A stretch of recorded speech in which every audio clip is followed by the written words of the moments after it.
rester au pays à travers des informations bien fouillées concernant tous les domaines de la vie du pays. Le magazine Humura Burundi est diffusé sur le web via le site de la RPA www.rpa.bi. Humura Burundi. À la présentation, Janvier Ninina Hazgue. À la cabine de son, Lucie Kabera et ingénieur Egide Mwemero pour la prise d'image. Bienvenue chers auditeurs au magazine Humura Burundi de ce samedi 9 janvier 2021. Et passons immédiatement au titre du magazine. Des étrangers qui atterrissent sur Gitega sèment une peur panique relative à la pandémie Covid-19. Et des pluies diluviennes menacent la population à tel point de passer des nuits blanches. Enfin, au cœur de la société, nous parlerons de l'approvisionnement en unités de recharge pour électricité. Le développement des titres, c'est dans quelques instants.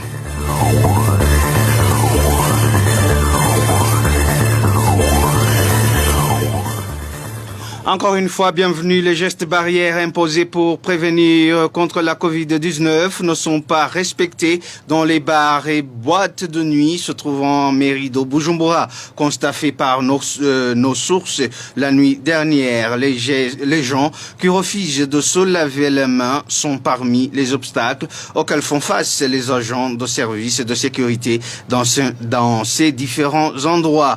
Dans notre temps peur panique au sein des habitants de la commune Matana dans la province Bururi suite à l'arrivée d'un voyageur en provenance de l'étranger qui n'a jamais été mis à quarantaine. Selon la population, ce voyageur n'a même pas fait de dépistage contre la Covid-19. Le point avec Walter Kwizera. Ce voyageur qui a sémé la panique au sein des habitants de la commune Matana est un citoyen égyptien. Il fait partie d'un groupe de gens chargés de construire le barrage de Djidji Murembe. Arrivé à l'aéroport Melchior Ndadaye le mercredi de cette semaine, cet Égyptien a échappé à la vigilance de l'équipe chargée d'effectuer le dépistage de la Covid-19 et s'est immédiatement rendu à l'hôtel Ubiben de Matana où résident ses collègues, ce qui a suscité la peur au sein des locataires de cet hôtel.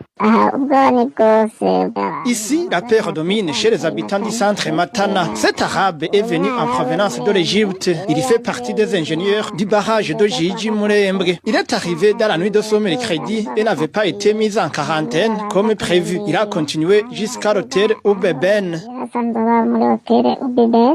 Par la suite, la police l'a poursuivi jusqu'à l'hôtel Ubiben. Une fois sur place, la police a fermé cet hôtel et ceux qui étaient là sont restés à l'intérieur pour le test de Covid-19. La police l'a poursuivi jusqu'à cet hôtel. Comme cet hôtel est vaste, il y avait beaucoup de gens de différentes catégories. Parmi eux, il y avait des visiteurs, ceux qui étaient venus pour prendre un verre, les employés de cet hôtel et les autres habitants des environs. Mais la police a fermé l'hôtel et toutes ces personnes qui étaient sur place sont gardées à l'intérieur. Ces personnes devront subir le test de la Covid-19 à cause de ce voyageur qui a continué sans respecter les mesures de prévention. Les informations en provenance des médecins qui ont dépisté ceux qui étaient à l'hôtel Ubiben indiquent que même si le premier test montre que ce voyageur est testé négatif à la Covid-19, il est encore tôt pour confirmer si l'Égyptien est négatif. Il faut attendre les résultats du second test de la Covid-19, rapportent les sources sur place. Merci Walter Kwizera. Depuis 17 jours, le contrôle sur la Covid-19 a été suspendu pour les personnes qui empruntent les 6 points d'entrée de la frontière burundaise au niveau de la province Cibitoke. Pour cause, les infirmiers qui travaillaient sur ces points d'entrée se sont vus renvoyer de leur poste pour avoir réclamé leur rémunération de toute l'année 2020. Le point avec Clovis Nyonzi. Depuis le 23 décembre 2020, le contrôle des personnes qui passent sur les points d'entrée en province Cibitoke ne se pratique plus. Ces points d'entrée sont au nombre de 6, précise notre source. 6 points d'entrée en tout, à savoir celui de Ruwa, de Marambo, de Rusiga, celui de Buganda, terre 10, celui de Ndava, terre 6 et celui de Chishemere. Cette absence d'infirmiers sur les points d'entrée persiste alors que ces derniers jours, la pandémie du coronavirus ne cesse de s'intensifier. Selon nos sources, ces infirmiers qui travaillaient sur ces postes y ont été retirés suite à la réclamation de leur rémunération de l'année 2020. À cet effet, ils demandent au président du comité national en charge de la lutte contre la Covid-19 de faire tout son possible afin qu'ils soient payés. Nous avons travaillé toute une année et voilà qu'on nous renvoie sans rémunération. Nous demandons au ministre de l'Intérieur, qui est aussi le président du comité national de lutte contre la Covid-19, de demander au ministre de la Santé comment dans son nouveau gouvernement on peut travailler pendant toute une année et finir par rentrer main vide.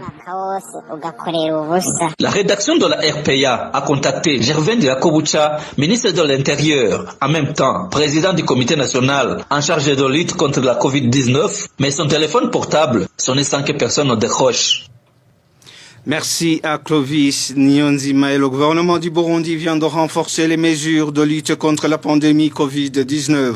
Dans un communiqué sorti ce vendredi par le comité chargé de lutter contre la propagation de cette pandémie, fait savoir au public que toutes les frontières terrestres et maritimes sont fermées à la circulation des personnes et tous les voyageurs à l'arrivée à l'aéroport international de Bujumbura devront se soumettre à une quarantaine obligatoire de 7 jours à partir du 11 janvier 2021.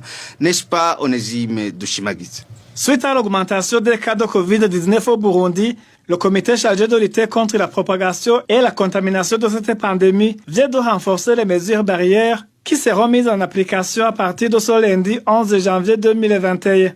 Il s'agit premièrement de la fermeture de toutes les frontières terrestres et maritimes du Burundi, sauf quelques exceptions, comme l'indique Tadende Ndikumana, le ministre de la Santé publique et vice-président de ce comité. Les Burundais et les étrangers qui avaient l'habitude de passer sur les aéroports de Kigoma, Kilimanjaro ou Dar es Salaam sont désormais interdits d'entrer au Burundi à travers les postes frontières avec la Tanzanie. Ils doivent nécessairement passer par l'aéroport de Bujumbura. Seuls les commerçants et les citoyens tanzaniens qui vivent à la frontière sont permis d'entrer au Burundi. Le ministre Tadende Ndikumana a également fait savoir que tous les voyageurs à l'arrivée à l'aéroport international de Bujumbura devront se soumettre à une quarantaine obligatoire de 7 jours. Ceux qui seront testés positifs au Covid-19 seront transférés à l'un des centres de prise en charge pour traitement à leurs frais. Tous les voyageurs à l'arrivée au Burundi devront subir au minimum 2 tests Covid-19. Les hôtels qui seront choisis pour recevoir des voyageurs placés en quarantaine seront uniquement réservés à l'accueil et l'hébergement de ces voyageurs en quarantaine et s'abstiendront d'ouvrir leurs portes à d'autres clients. La campagne d'Akira Kandisina Luzaband sera relancée ce lundi 11 janvier pour une période de 30 jours. Retrouvez les différentes productions de la RPA sur Facebook, YouTube, Twitter et sur www.rpa.bi. Après la santé, page politique, à présent, il était grand temps que les Burundais connaissent la vérité sur les événements de 1972 et près d'un demi-siècle après les événements en question. Ce sont là les propos de Janine Nahigombeye, spécialiste en justice transitionnelle. Janine Nahigombeye tient toutefois à préciser qu'elle ne parlait pas ici de la façon dont la commission Vérité et Réconciliation opère. Je vous propose de l'écouter. Moi, j'ai suivi le président de la commission de vérité et réconciliation lors de la présentation de son rapport annuel devant les 2 chambres du Parlement. Il indique que la commission s'est penchée sur l'année 1972 parce que les témoins, victimes, même présumés bourreaux, ont en âge avancé aujourd'hui. Moi, quand je l'écoute, moi je dis c'est vrai, il a tout à fait raison. Ça fait près d'un demi-siècle que ces abus se sont déroulés au Burundi et que personne n'avait osé en parler. Donc à mon sens, oui, il était temps qu'on le fasse, mais j'aimerais bien attirer l'attention qu'on comprenne bien mon propos ici, je ne parle pas du fonctionnement de la commission de vérité. Non, loin de là, ça c'est une autre question. Mais comme c'est pas le sujet du débat, je n'en parle pas. Moi, je parle uniquement de ces situations précises de 72. Alors, pour Janine Nahigombe, la sévère sera jugée sur base de ses actes. Encore une fois, Janine Nahigombe. Cela étant dit, moi j'aimerais bien que le président de la commission de vérité réponde aux victimes de 1993 et de 1988. Est-ce que, en ne se penchant que sur 1972, cela veut dire que les autres victimes ne vont pas être écoutées? Est-ce que cela veut dire que leur douleur n'est pas importante pour le Burundi? Est-ce que cela veut dire que l'histoire des violations des droits humains de ces périodes n'est pas importante pour le Burundi? Alors, moi, j'aimerais bien que le président de la commission de vérité éclaire l'opinion à ce propos. Si les enquêtes, si les victimes de ces périodes n'ont pas été interrogées, moi j'espère que la commission va travailler sur ces périodes cette année. Mais il y a une question qui se pose aujourd'hui. La commission, ça fait 6 ans qu'elle a été créée. Est-ce qu'on va lui accorder encore des années pour qu'elle puisse se pencher sur ces autres période, parce que il faut vous rappeler que pour être couronné de succès, les commissions vérité doivent porter leur attention sur les violations des droits humains les plus horribles dans les pays, tels que perçus par le public en général, mais aussi et surtout par les victimes en particulier. Alors, il faut vraiment qu'il y ait des réponses par rapport à cette question. Et puis, il faut aussi rappeler que la commission vérité dans son mandat, à la fin de son travail, elle doit émettre des recommandations pertinentes pour que le pays rompe avec les abus du passé, pour qu'il y ait rupture avec les violations des droits humains, pour construire un état de droit. Janine Nahigombe est spécialiste en justice transitionnelle. Pour rappel, le président de la CVR a présenté le rapport de ses réalisations jeudi dernier devant les 2 chambres du Parlement. Les enquêtes de la CVR ne concernent que les événements de 1972.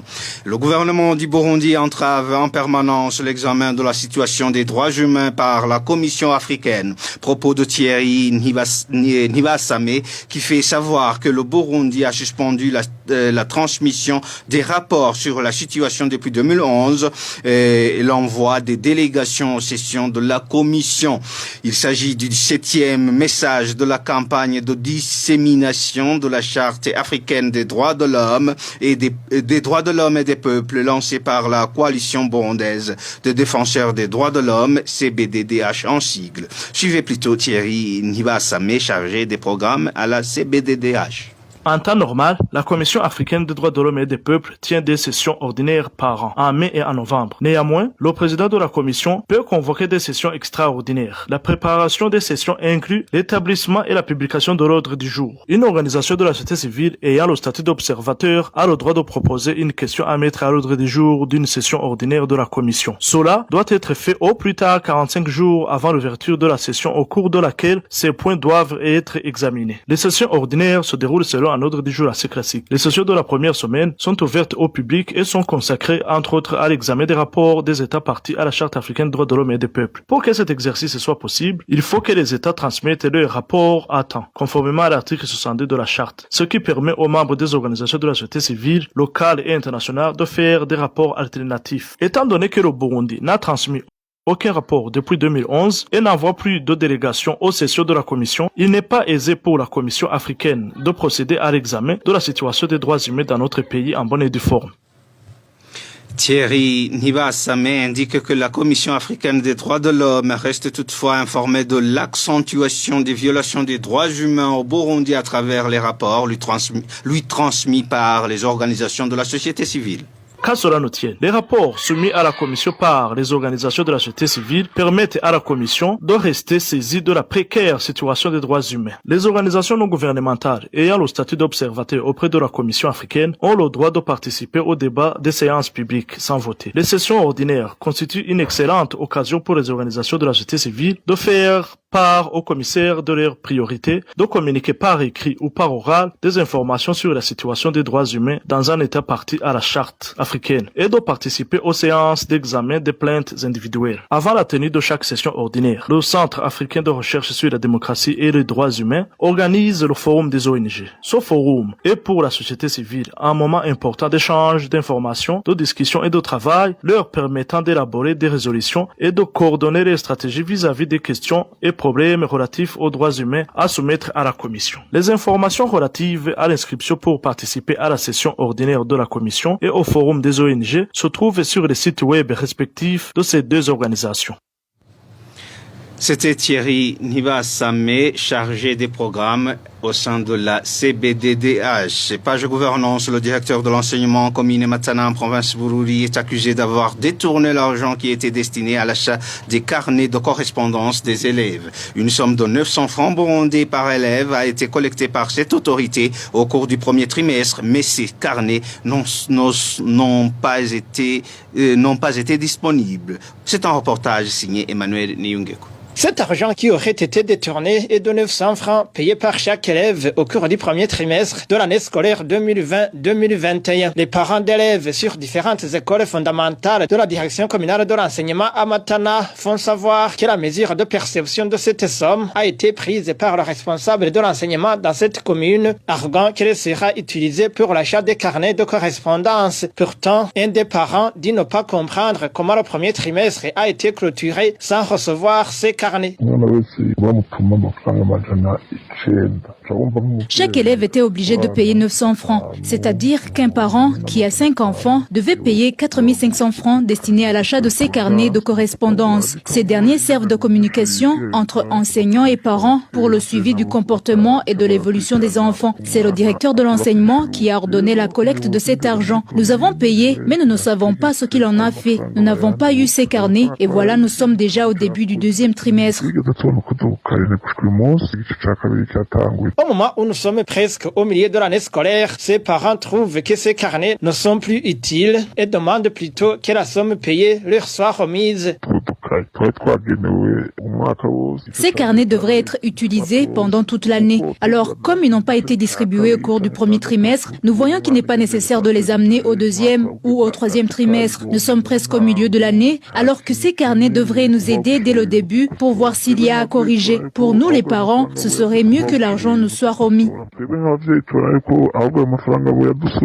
À ce propos, la rédaction de la RPA a contacté Célestin Yonsaba, le directeur de l'enseignement en commune Matana, mais ce dernier a raccroché son téléphone cellulaire après avoir entendu l'objet de notre appel. Certains habitants de la zone Gatumba en commune Mutimbuzi, province Bujumbura, n'ont pas passé la nuit chez eux par crainte d'être envahis par les eaux de pluie ces derniers jours. Les pluies diluviennes causent des dégâts dans certaines localités. Balthazar Mivour. turi kuri Muyange ya mbere niho mpagaze amazi yadutengi arushamwe yo mu kwa gatanu tutugaye duce nayo tumira. Joël Habiyambere, conseiller socio-économique de l'administrateur de Mutimbuzi, appelle la population à la solidarité.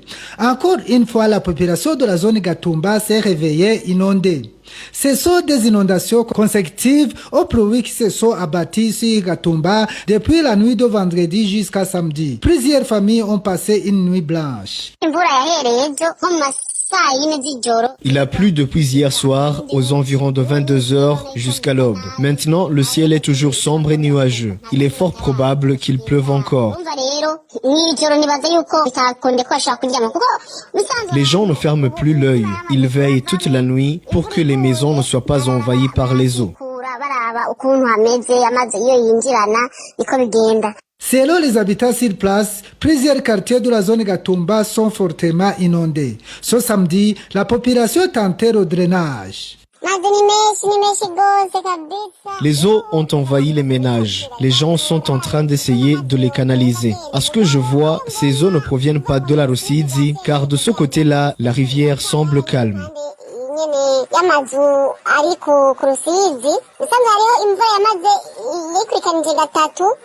Il a plu pendant 3 jours successifs au Nouvel An. Et depuis hier, la pluie tombe encore. Il y a beaucoup d'eau dans les quartiers qui s'est ajoutée aux eaux laissées par le débordement de la Rusizi.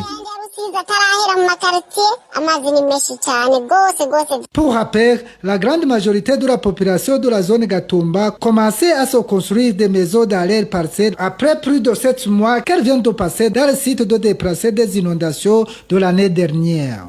Merci Balthazar Mivouro. Célébration ce samedi de la fête de Nouvel An par les femmes réfugiées dans le camp de Nakivale situé en Ouganda. Ces femmes réunies au sein d'une association indiquent que cette célébration leur rappelle qu'elles restent valeureuses malgré la vie de réfugiés qu'elles mènent.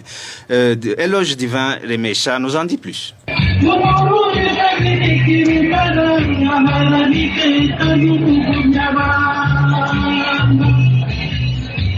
Nous sommes à Oubungebar Village, Nyarugugusi, à l'intérieur du camp des réfugiés de Nakivale. Les réfugiés réunis au sein de l'association des femmes burundaises célébraient la Saint-Sylvestre. Ces burundaises font savoir que c'est la première fois qu'elles célèbrent le Nouvel An depuis leur exil en Ouganda. Inès Iradukunda est la présidente de cette association réunissant les burundaises vivant au camp de Nakivale. Nous avons préféré célébrer le Nouvel An aujourd'hui et c'est la première fois que nous le faisons depuis notre arrivée ici au camp de Nakivale. Et cela fait partie des activités auxquelles notre association s'était engagée.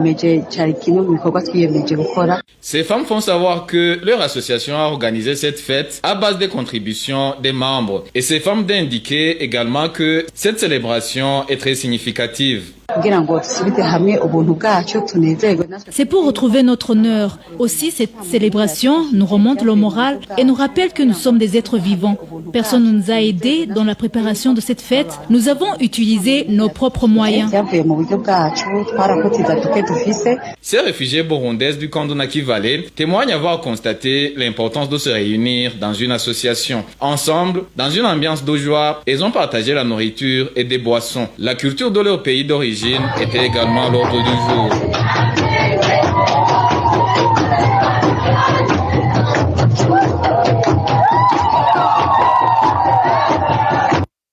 Merci à Éloge Divin Remesha. Sans transition, dans le mini-magazine au cœur de la société de ce samedi 9 janvier 2021, nous interrogeons la population de la ville de Bujumbura sur la fourniture des unités de recharge de l'électricité un mois après l'expiration du contrat entre la Régie des eaux et l'entreprise Payway. Emile Nivasumba. Au cœur de la société. Au cœur de la société est une émission de tous les samedis, préparée en synergie par les radios Inzamba, Agate Kakawe, Radio RPA, Ijwi Yawanyagihugu, ainsi que la radio-télévision Renaissance. De longues files d'attente devant les sièges de la Régie des eaux et différentes banques sont parfois observées suite à la vente des unités de recharge de l'électricité. La population est obligée d'acheter de l'électricité à ces endroits depuis le 5 décembre dernier, date à laquelle la Régie des eaux a décidé de ne pas renouveler le contrat avec l'entreprise Payway. La recommandation est venue du Conseil des ministres. Le Conseil des ministres qui n'a pourtant pas pris des mesures d'accompagnement favorables à la population. C'est ce que nous allons développer dans ce mini-magazine au cœur de la société qui vous est présenté par Emile Nivasumba. Soyez des nôtres.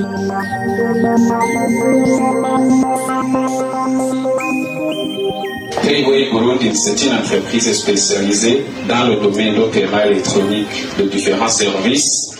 Le contrat qui liait Payway et la Régie des eaux depuis 2017 a expiré en décembre dernier. La décision de ne pas renouveler le contrat a été prise au Conseil des ministres du 7 octobre dernier, selon le journal Burundi Echo. En décembre, le directeur général de la Régie des eaux, Simeon Habonimana, a ainsi précisé que les activités de vente des unités de recharge de l'électricité allaient désormais se faire à l'ancienne. La Régie des eaux annonce dorénavant qu'à compter du 5 décembre 2020, il n'y a plus de base légale lui permettant de poursuivre la relation qu'il a liée à la société PME Burundi. De ce fait, il n'y aura plus d'approvisionnement en unités de recharge par PV chez Régie des eaux. La Régie des eaux est aujourd'hui dans une phase d'amorcer de vastes réformes dans le but assumé de faciliter à ses clients l'accès à ses produits et services, et un nouveau point de vente des unités Cash Power s'inscrit dans cette nouvelle dynamique. La nouvelle dynamique qui ne satisfait pas du tout certains habitants de la ville de Bujumbura. Interrogé par Bertrand Ngendakuriyo de la radio Inzamba, ces citadins signalent que depuis la rupture de collaboration entre la Régie des eaux et Payway, l'achat des unités de recharge de l'électricité est devenu compliqué. C'était un service qui aidait la population parce que le Payway se trouvait partout dans les quartiers. Même dans les heures où la Régie des eaux a fermé ce service, le Payway se trouvait en activité même à 22 heures. Donc, même si tu trouves que les unités sont terminées, dans les heures passées, tu pouvais passer au Payway pour acheter les unités. Mais aujourd'hui, c'est un problème. Tu peux quitter par exemple à Kanyosha et venir en ville pour acheter les unités. Même si on a ouvert les guichets ailleurs, sans le Payway, le problème persistera. Ils ont pris cette mesure peut-être pour leur propre intérêt, mais oubliant l'intérêt de leur clientèle. Les services de la Régie des eaux sont compliqués. Pour être servi, il faut faire la queue devant les points de vente des unités. Pour des gens qui ont l'emploi du temps surchargé, on est obligé de déléguer d'autres gens comme des conducteurs de taxi vélo et tu lui paies le déplacement aller-retour estimé à 2000 francs burundais.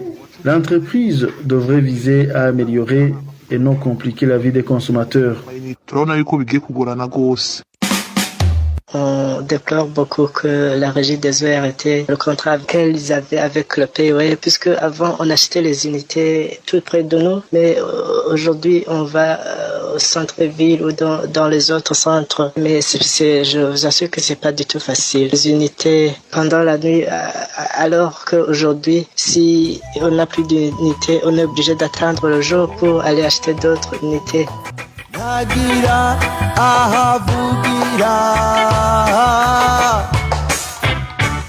Dans un entretien accordé à Thierry Vigrindavi de la télévision Renaissance, le président de l'Observatoire de lutte contre la corruption et les malversations économiques, Gabriel Rufiri, explique que c'est l'intérêt de certains individus qui est privilégié au détriment de l'intérêt général. Certainement que cette société n'a pas satisfait les intérêts de quelques individus, pas vraiment l'intérêt de la Régie des eaux. Souvenez-vous, tous les marchés qui sont donnés, ce sont les intérêts des individus qui sont privilégiés. Certes, d'un côté, il y avait cette facilité pour les citoyens, c'est visible, c'est remarquable, mais il faut savoir que la plupart des sociétés qui sont créées, c'est le trafic d'influence, c'est le favoritisme qui est mis en avant au détriment de l'intérêt général. Pour nous, il faut qu'il y ait des études. Il faut des études préalables pour d'abord voir comment la Régie des eaux peut fonctionner normalement. Mais aussi, de l'autre côté, il faut qu'il y ait des études pour voir comment décentraliser les services de la Régie des eaux. C'est à partir de ces études-là que la Régie des eaux pourrait voir d'abord ce qu'il va gagner, mais aussi ce que la population va gagner. Certains habitants de la ville de Bujumbura, eux, demandent que les points de vente des unités de recharge de l'électricité soient de nouveau érigés dans différents quartiers. Cela leur permettra d'économiser de l'argent et de gagner du temps en faveur des activités de développement, explique-t-il. Et c'est par ces recommandations de la population que nous mettons un point final au mini-magazine au cœur de la société de ce 9 janvier 2021. C'était Emile Nivasumba à la présentation. Au revoir et bon week-end. C'était l'émission Au cœur de la société. Merci à Émile Nivasumba pour l'émission Au cœur de la société. C'est par ici, mes chers auditeurs et auditrices, que nous mettons fin à ce magazine Humura Burundi de ce samedi 9 janvier 2021. Merci pour votre aimable écoute. Merci à toute l'équipe de la rédaction. Merci à ingénieur Ejide Mwemeroa et à Lishi Kavera pour la bonne collaboration technique. À la présentation, vous étiez avec Janvier Nina Hazwe. Excellent week-end.